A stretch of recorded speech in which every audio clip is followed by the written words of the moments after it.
এই মেয়ের একটি অদ্ভুত গ্রামে বসবাস করত। আর গ্রামের মেয়েরা প্রতি রাতে নিজেদের ঘরের দরজায় লাল ফিতা ঝুলিয়ে রাখত।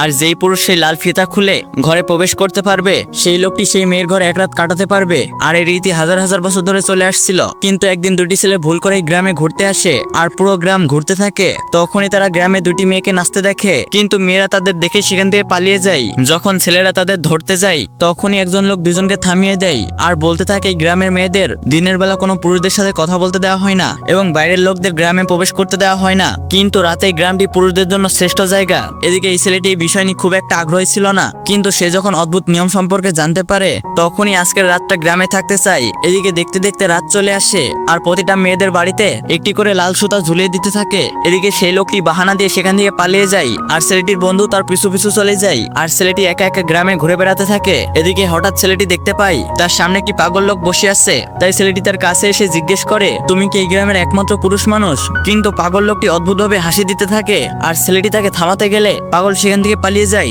এদিকে হঠাৎ কিছু মুখোশধারী লোক একটি বড় পাত্রকে কাঁধে করে নিয়ে যাচ্ছিল।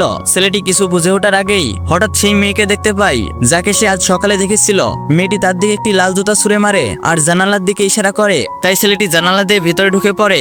মেয়েটি এই সময় বিছানায় বসেছিল। সে ছেলেটিকে তার জুতা পরিয়ে দিতে বলে, এতে ছেলেটিও তাকে জুতা পরিয়ে দিতে সাহায্য করে। তাই মেয়েটি তাকে চা খাওয়াতে যায়, কিন্তু মেয়েটি ভুল করে নিজের হাতে পুড়িয়ে দেয়। যা দেখে ছেলেটি তাড়াহুড়া করে ব্যাগ থেকে একটি ক্রিম বের করে মেয়েটির হাতে লাগিয়ে দেয়। এটা দেখে মেয়েটি বুঝতে পারে এই ছেলেটি সাধারণ মানুষদের থেকে আলাদা। তাই মেয়েটি তার কাছে যায়। এদিকে ছেলেটি জিজ্ঞেস করে, আমাকে তুমি জানালা দিয়ে আসতে বললে কেন?